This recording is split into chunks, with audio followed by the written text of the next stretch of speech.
Hi everybody, this is Julissa. Thank you so much for coming back to my channel, and if you're listening on the podcast, thank you so much for being here. I have to say, I am now offering, I have been approved for Apple Podcast subscriptions, and it's only just $1.99 a month, and you can sign up. If you listen to podcasts on Apple, go ahead and sign up and subscribe. Being a subscriber really helps me a lot to create more content. Also, if you are here on YouTube watching this video, please subscribe to this channel, will really help me a lot. So we have come the day has come, everybody. I cannot believe that I'm actually making an additional episode, an additional video about Carlee Russell, but it has been official. She has come clean and she has confirmed what we all knew was happening, right? We had been lied by Carlee Russell, and if this goes to show you, there are a couple things, right? When something is not making sense, there is a reason for that, right? If it's not making sense, guys, it's because it's not true. Let me tell you, a lot of things in life we know they don't make sense. I cannot believe that how that happened, but when you have majority of people and you look at the evidence and you're like, it doesn't make sense for her to see a toddler and continue to drive and then accomplish so much in that call, right? And the fact that she returned home and there was no sketch of the suspect or the lady that was feeding her the she said or the toddler, right? There was never a sketch sent out, right? So when the police spoke last week, we all know this was just a big show, okay, a big craving for attention.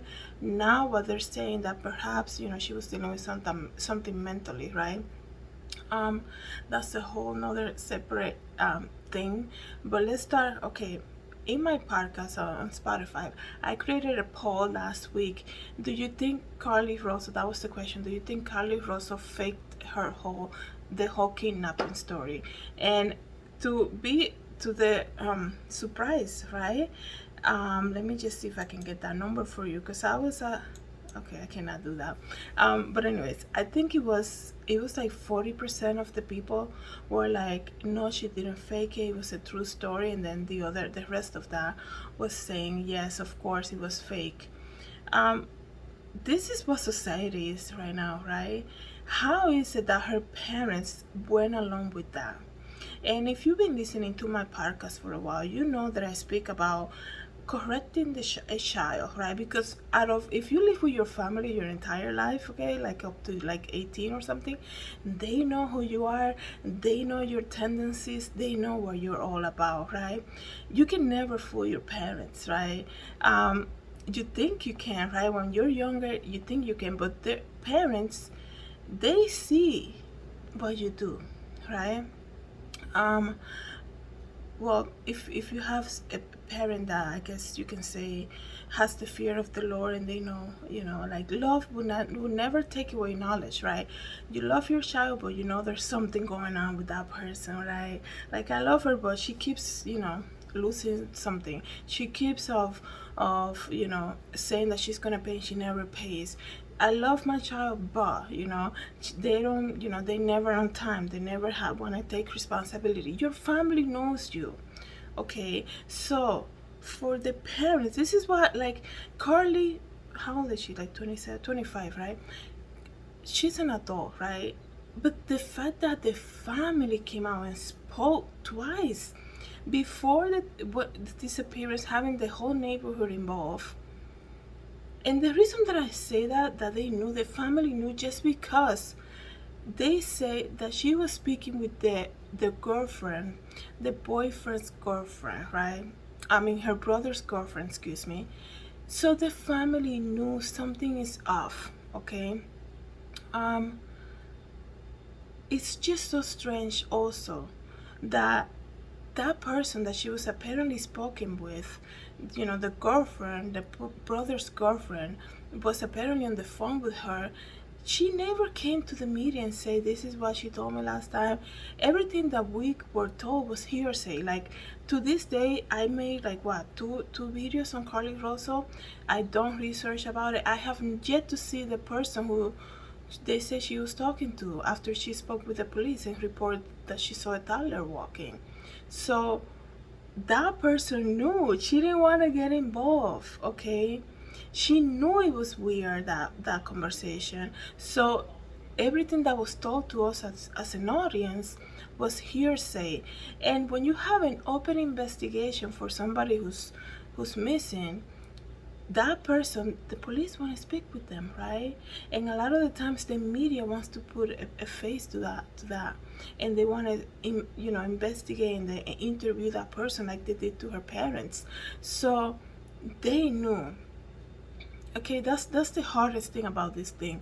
And they knew. And then after the whole thing, how she returned home, then the family gets on television and said, we're not discussing this, we're not saying this, she was definitely fighting for her life. Like, are you serious? Like, we're gonna go along with that also? That's just, to me, you know, it's so sad. And here's the thing, right? Because I don't know what happened this July, but all the stories that have been coming out that we have been speaking about in July, the Rudy Farias stuff didn't make sense. And I think it goes to show you that, like I said in the beginning, when something is not making sense, it's for a reason, right? It's for you to pay attention to the details and be like, really? Rudy Farias was missing for that long, right? But going back to the Carlee Russell thing, she's not just gonna be like, the other thing, the police is like, she's not really taught, she doesn't want to be interviewed yet. Excuse me, does she even have that choice? She used all these resources, and I was like, I don't want to talk to the authorities. What's she gonna do? Sign a book deal now? She's gonna do a book and be a millionaire tomorrow? Like, we need for you to come out and say it. And this is the update right now. The update is that, let me read to you this article. Are you guys ready in case you haven't heard yet? Carlee Russell admitted she did not see a toddler wandering on the side of the highway and lied about being kidnapped in a hoax that set off a nationwide effort to find her. An attorney for the Alabama woman said on Monday. Hoover Police Chief Nicholas Dorsey said in a statement, Rosa's attorney during a news conference in which the 25-year-old nursing student said that she was adopted as the nation was led to believe when she disappeared on July 13. Rosa said she had not left the Hoover area. She returned home about 49 hours after a call to the police reporting that she was seeing a child in the interstate. This is what her lawyer said. My client apologizes for her actions to this community, to the volunteers who were searching for her, to the Hoover Police Department and other agencies as well. The police is consulting with the district attorney office regarding potential criminal charges to the police. I think Nancy Grace was speaking about her yesterday, and she said what she did could let her in jail for 2 years. It's the last thing we want, right? We don't want somebody to go to jail, but I mean, like I said before, my mom has been a babysitter and always have kids around my house, and when you are around kids, because they know better, they know better. When they're old enough to learn how to use the phone, pick up a phone or something, they know not to call the police, right? They know not to do certain things. And I think that something has to happen. She needs to be held accountable, excuse me. Like, you can just be like, oh, I was just feeling, I was in a bad mood or something and decided to fake this whole thing. She needs to be held accountable. And I think that her parents, for them to play along with the whole thing, is so sad. And like I said, your parents, they know you. They know who you are, right? And It's almost like, you know how you when you were younger, right? You will get in trouble with your parents. They will just be like, okay, I'm gonna wait until you like finish lying to me to tell me the truth, because I already know what the truth is, right? um the fact that she faked the whole thing, and she's people want to say, oh no, she had mental issues. She's a very smart person, because she's not stupid enough to leave her car with all her belongings without knowing that the police was coming. Anybody could have gotten in the car and steal her cell phone, all her belongings there. And she went and got snacks. Okay, so she was freely willing to leave her car there, because she knows, she, basically, as she was reporting a toddler, they knew that they're gonna drive by that area and gonna see a car with hazard lights on, and they'll be like, "Oh, this is the lady." So the police is not gonna be responsible. Obviously, they're gonna see the car empty and they're gonna tow her to a safe place, right? So it's very smart move on her part.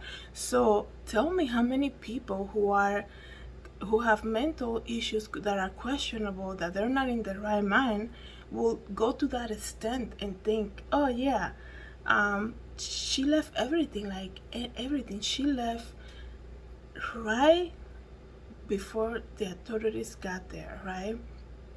And she also took snacks because she didn't want to use her debit card, right? Because then if they, when you have a missing person, they're gonna look at what you're spending, where you're using your card, where are you, basically, especially if you have the entire nation looking for you. Okay. And the sister-in-law, I guess you can say, her brother's uh or the it's the I think it's the her boyfriend's sister, right? Yeah, her sister-in-law. Like, she's the one who's talking to her, but she has never been out speaking to the media. It's because she knew what was up, right? So this is a whole planned out thing, and people are gonna say, well, everybody took it too far. We didn't take it too far. I think when I see somebody who's missing, I take it like personally. You wanna put yourself in that person's shoes, and you wanna pray for families, and you wanna hope, okay, hope that this person is found. I remember praying for her, and people are gonna say, well, it's social media took it too far. No, we didn't. We come from knowing about Ariel Castro and Elizabeth Smart and all these women that are missing, Jennifer Dulos, the Anna Walsh case that happened early this year. When we see somebody's face on a poster coming across on our social media, we want to share, we want to speak about it as much as we can, because we care. We sympathize with that. So it's so crazy that people are now saying, oh, it's because social media went too far. No, hold Carlee accountable for what she did. You don't play with stuff like that, okay? She's a very smart person. She had everything so well planned out, so well calculated. And for them to say she, you know, she was like dealing with something's mentally wrong with her. She left that car because she knew police was on their way, so nothing was gonna happen to her car.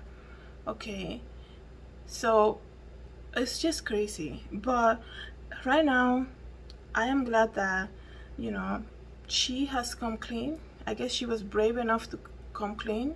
She's a smart person. She's coming clean. She's coming clean. She has her lawyer, right? She needs her lawyer.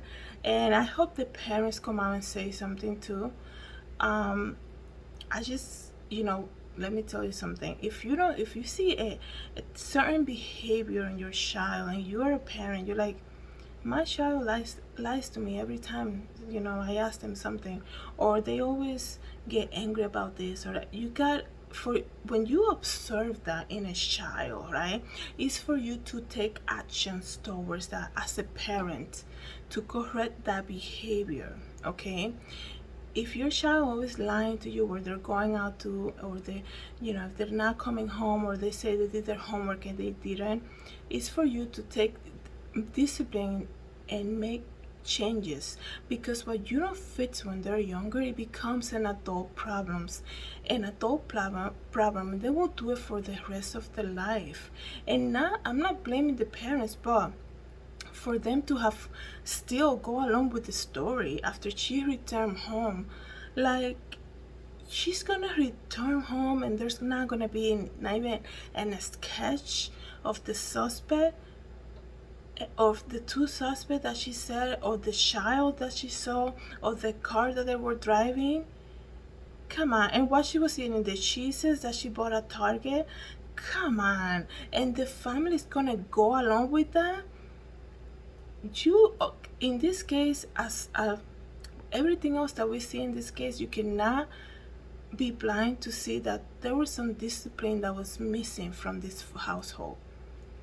Something was not addressed, and look at where we are now. Something was not addressed when Carlee was younger, and that's what it is. You know, you ultimately look at the parents. I know she's an adult and all of that, but the evidence is in the fact that the family continue to play along with the story even after she returned home. So thank you guys so much for watching this video and listening in the podcast. Let me know what you guys think about this. Have a good day, everybody. God bless. Hi everybody, this is Julissa. I'm here to invite you to my podcast, Julissa Designs, and it can be found on Anchor, Apple Podcasts, and Spotify. You can join me every day as I make episodes of the latest news, real life stories, and I also share my favorite Bible verse. Hope to see you then. God bless. Everybody, this is Julissa. Thank you so much for coming to my YouTube channel. Please don't forget to subscribe and hit the notification bell. And if you want to know more about me, you can always visit www.julissadesigns.com. Have a great day, everybody. God bless.